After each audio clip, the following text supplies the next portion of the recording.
Expectation always hurts. This we have been listening since childhood. Today, one of my friends came to my cabin and he reminded me the same in context to the budget 2020. Yes, we should not have so much expectation basically. Otherwise, most of the time, it hurts. So, guys, welcome to all of you. This is Sikandar Azam. Today, I will discuss about the budget 2020. As we know very well, every February central government present union budget of India, which is also referred as the annual financial statement in Article 112 of the Constitution of India. It is the annual budget of the Republic of India. So basically, the budget is a summary of the expenses and the income, or in another way, you can call it the expenses and the receipt which will incur in the coming financial year. Basically, it is being prepared well in advance. So looking at the figure, we can see that this year ka budget was presented, which will apply from the 1st April to the next year 31st March. So the total budget size, the expenses was shown as roughly around 39.5 lakh crore, which is around, you can in another figure you can call it 39.5 trillion rupees, which is more than half trillion US dollar basically.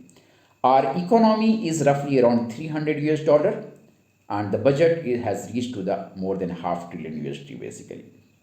So 2020 ka budget was roughly around 30 lakhs, 2021 ka 35 lakhs, and 2022 39 lakhs crore rupees is the total expenditure. But the receipt which is expected in the next year is roughly around 23 lakh crore. So the question arises, how does the remaining amount will come? Yes, this is known as the fiscal deficit. Total expenses 39.45, total receipt is 22.84 lakh crore. The 16 lakh crore, which is basically a missing the gap, that will be fulfilled through the fiscal deficit. The difference between the income and expenses, difference between the receipt and expenses. So 16 lakhs is basically, which is roughly around 6.8% of total GDP of our country basically. So this amount is being managed through the external borrowing largely. Okay, let's look at some interesting fact about the current GDP. So what are the major sources actually the government of India is getting money? So the major sources of getting money is basically the income tax, with the salaried class pay, corporate tax, which companies pay, GST, custom duty, union excise duty, and some interest received, dividend and profit. And the another important part is that disinvestment, which last year government has announced basically. Disinvestment here refer to the selling out the government property, okay, or some portion or entirely. As we know very well, the recently the Air India has been sold out to the Tata Group. Some portion of the highway, LIC is going to bring the IPO, initial public offering, and there are others basically. So these things has been announced in the last year, which has not been completed so far. It's yet to sell. The sale is still going on basically, which we in another vocab we use the word strategic disinvestment, which is still going on. Now, that what about the expenses basically? So expenses I will classify into two major part, basically three. To understand it, let's assume there is short-term expenses and long-term expenses. The long-term expenses, we call it the capital expenditure basically. I'm just giving you one example. Let's assume there are two people, both are in need of roti. Okay. So the one person who is very much appetite, so we have decided, let's give him this direct amount or direct roti in his or her hand. At the same time, there is another person to whom we have seen, yes, he is in need of roti, but possibly not right now. So our plan would be, so just allocate some money or give him or her technical knowledge how to cultivate the wheat. So that is basically how to cultivate the wheat, what kind of technology should be used, how to grow the food, all these things. For that purpose, we are doing a funding. We are not providing a direct roti to the another group, but rather we are providing a technical support. We are providing how to do all these exercise So the one group who is in need, immediate need, will be provided the roti, that will become the short term, we can call it. Whereas the long term may what happen, that person will be in a position to basically sustain for the longer period. So later on he or she will not be in a need to ask money for buying a roti. Rather he or himself will be dependent on how to cultivate the wheat and then process it into the the roti basically. So these are the one short and long term in a simple way you can understand. So the major expenses the government incurred on, like let's assume, health budget, education budget, agriculture sector, defense sector. Okay. So and then capital expenditure, which is much debate nowadays basically. So what happened basically in the capital expenditure? Usually, capital expenditure is being incurred for the longer period. It might be a major highway project. It might be like road, airport, and other infrastructure. So what happened basically when any government is spent on these long term project, then there are so many people who are employed basically. The cement company, yes, there will be lots of demand, and then iron company, yes, lots of demand will be there, and then the people who will involve in this entire the entire infrastructural development, of course, again there will be lots of demand of those employment generation will increase. So that's why the capital expenditure is being incurred for the longer period. Now, so these are the expenses and income which roughly every year the government does actually. Few things which basically the interesting part which I was expecting in this budget, two things I was expecting. First of all, the STT, Security Transaction Tax.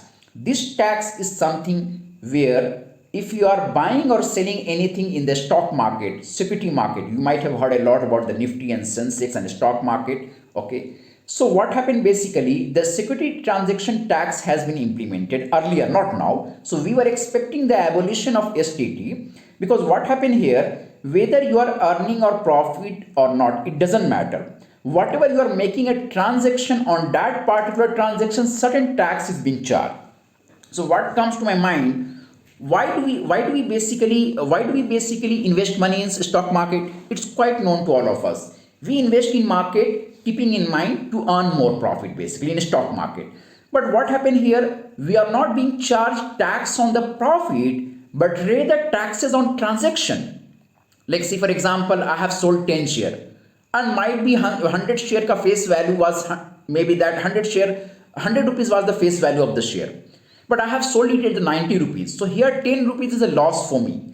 But STT says no, still though you are facing a loss, still you have to pay certain transaction tax, which is really surprising. Okay, so whenever we invest money in any sector for the purpose of earning profit, and if the government is charging tax, it's fine, because I have earned the profit, so government has all the right to charge tax.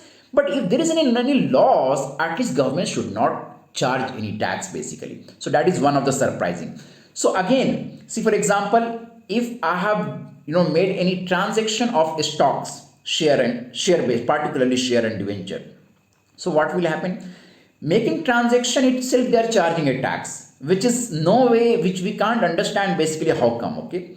At the same time, if I am earning a profit within 1 year, again I have to pay short-term capital gain pay taxes I have to pay.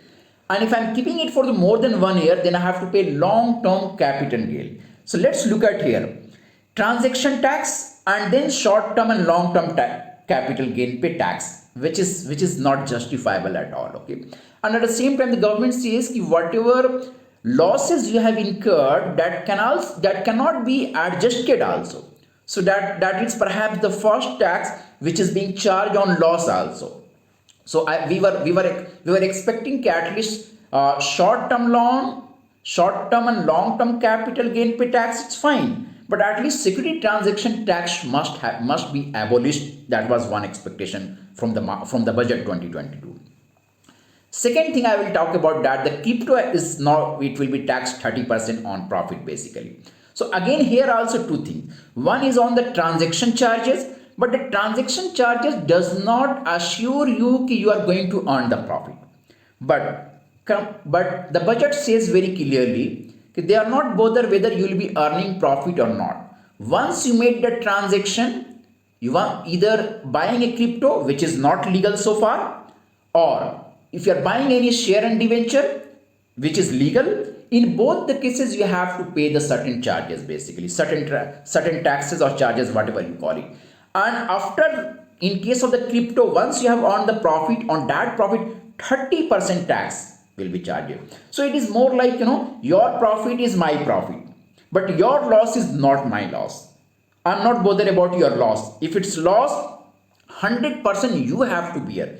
If it's profit, 30% give it to me. So it is more like, crypto people were earlier, though I'm not very much advocating crypto investment, but earlier, like, crypto people were so much crazy when the government is going to legalize it. So this time I believe that this is a one first step to legalize the crypto, but it's not yet legalized, but it may be considered as the first step to legalize, basically. But the 30%, a huge tax has been charged on them.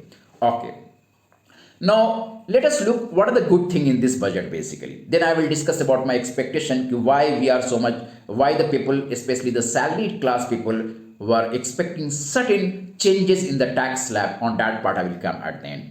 So the best part of the tax is that yes, it is a step to legalize crypto, not legalize, but it is one step to legalize by charging a tax, and it will have all the transaction made, whether you are buying or selling, all the details government will have, because government is going to tax certain charges on transaction and of course on profit 30% as well. Second part, the best part of the budget is that increase in health budget. Last year also it was increased, this year also increased, which is a very good sign. Looking at this ongoing pandemic, that COVID-19 pandemic, it is a very good sign, basically. Second one is the digital education, which I was also expecting very much, because there is a lots of investment is required on the digital education, and there are many people who cannot afford this. So possibly this allocation on digital education may help them to assess the digital education and digital information, and to get the knowledge and education through the digital mode. Let us see how far it will be implemented, but at least allocation has been done for the digital education, which is a very good sign. Next one is, which I will appreciate a lot, the chemical free and organic farming co government has promoted this time, which is a very good sign, because looking at the ongoing pandemic, we have basically realized the importance of our health, basically. Okay, and we are more conscious towards our health, not in India but throughout the world. So if the government is promoting chemical free farming or organic farming, natural farming, it means the poison or the chemical which we are consuming, possibly it can be decreases also. And there's another opportunity for the organic food and farming also. The globally and gradually the world is moving, especially the developed country, US and Europe, they are moving toward the organic food. In fact, I must tell you, whatever organic food we are producing in India, that is 70% of total production, it is being 70% of total organic food is being exported, consumed in the US and Europe. And you'll be surprised to know that we are number one in terms of number of organic producer in the world, number one. But unfortunately, most of the farmers are having a small and marginal land. So probably in terms of the land, hectare of the land, it is very less. But in terms of number of organic producer, we are number one in the world, basically. But the size of the land is very less compared to the other country, because most of the farmers, they are having 2 acre, 1 acre, 3 acre, 5 acre. So that's why. So I appreciate a lot, and there's a lots of opportunity in coming future for the organic food and farming to export also, which will ultimately increase the export of agri, because we know very well our country ka majority still depend on agriculture and allied activity. But the contribution from the agriculture and allied activity comes hardly 13-14%. And we must remember, during the pandemic, peak of the pandemic, it was agriculture sector which has responded positively toward the GDP.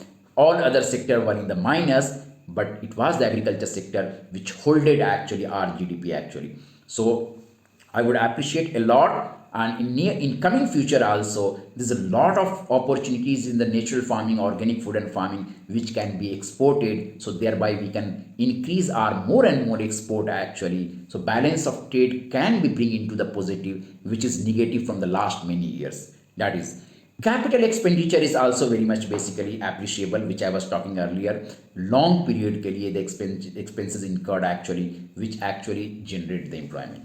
Now coming to the last part of the discussion, that second last part of the discussion, expectation. Why the salaried and middle class or the lower middle class were having lots of expectation to get a tax relief this time? There are several reasons behind that. The first reason is that inflation. We know very well the gradually the cost of that FMCG or cost of all those goods are daily used gold, essential goods are increasing basically. Second, the cost of living has increased. Look at 2 3 4 years before, how much was sufficient for you? Flat rent or maybe the essential goods, all other things were lesser. Now it has increased. Look at the petrol, diesel and gas cylinder price, all time high, all time high. And this all time high petrol, gas cylinder and diesel is not just because of the international market, because of the government charges the huge tax. If it would have been because of the international crude oil price, then I would have thought nothing can be done. But gradually the government has increased their taxes, and that has led to the all-time high petrol, diesel and gas cylinder, which is basically increasing my expenses ultimately. The next one is that from the last 2 years, you might have observed last year also, this year also, both the years corporate tax has been reduced. That is the company tax, taxes charges on the profit of company has been reduced. But what about us? What about the salaried class? Nothing has been done. So we were expecting that last year we have decreased the corporate tax 30 to 25%. This year also government had decreased. So now at least they should consider the salaried class to decrease. Okay. So, and then the last important point is that, which is very surprising, we the citizen, we the salaried people are paying more than 30% tax to the government, those who comes above 10 lakh bracket basically, whereas the corporate whose turnover is 200, 500, 400 crore, but they are paying 25% and 20%. An individual is paying more than 30%, whereas the corporate is paying 20% or 25%. This is very, very surprising basically. This is very, very surprising. So inflation, cost of living has increased, petrol, diesel price has increased all the time because of the taxes which you are charging. So, and then last 2 years the corporate tax has reduced. So we were expecting this time our at least individual salary tax, taxes charged on the salary will be decreased, and then we are paying more than 30% income tax, which is absolutely unfair. Absolutely unfair. The last few things I just wanted to discuss over here. So far 2.5 lakh, that there is no need to pay the tax. I was expecting this bracket should have been increased to 3 or 3.5. Reason behind that, lower taxpayer group, if they are getting more money in their hand, they will spend more actually. So those who are paying tax, lower income group may, if they are being charged lesser tax, then what will happen? They have more power to spend. See, those who are getting 20 lakh, 30 lakh annual salary, they will be saving money basically. Okay. But when it's come to the lower income group, they will be spend. They have more power to spend basically. So they can spend in buying essential item, you know, that flat rent, all other things basically. They are not able to save that much actually. Those who are getting 40 50,000 per month salary basically. Those especially in metropolitan and semi-urban area basically. Okay. So if there is more money in the hand of public, it means more they are capable to spend, which will increase the demand and supply in the market, and ultimately it will accelerate the economy, overall economy basically.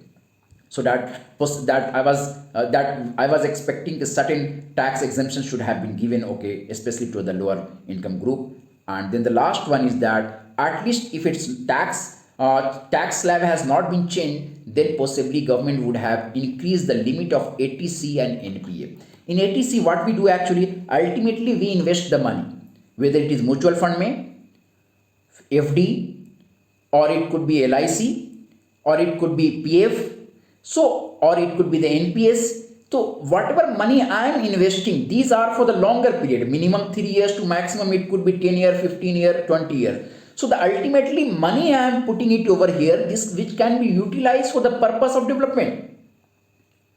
So if the ATC limit is 1,50,000, so 1,50,000 I am saving it somewhere, and that money I cannot bring it back within 1 or 2 years. So what happened? That money is basically a long term which can be utilized by the government or the company for the purpose of further development. So if we increase the ATC from 1.5 lakh to 2 lakh or 3 lakh, NPS from 50,000 to 1 lakh, then ultimately this money is going in your hand basically, which will help you, which will help the government and the private company to further invest into the long term project which will ultimately generate the employment. So these were the expectation basically. So as we always know, expectation always hard, but this time we were very much hopeful, keeping in mind all these things basically: inflation, cost of living, petrol, diesel ka high price. Last 2 years corporate got tax reduction, but we are not. Last 2 years no changes in the slab, tax slab mein there was no changes, no tax relief basically.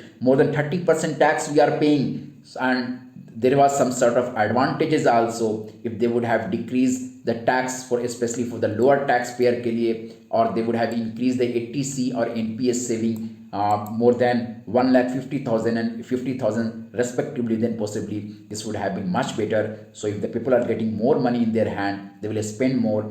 If they are if you are increasing that ATC and NPS, it means people will be saving the more. The upper income group will be, or middle income group will be saving the more, which will ultimately it will go in your hand. Your hand means company or the government, which can be further investment for the longer project. So this is what exactly my concern is all about. Thank you so much. Thanks a lot for being with me.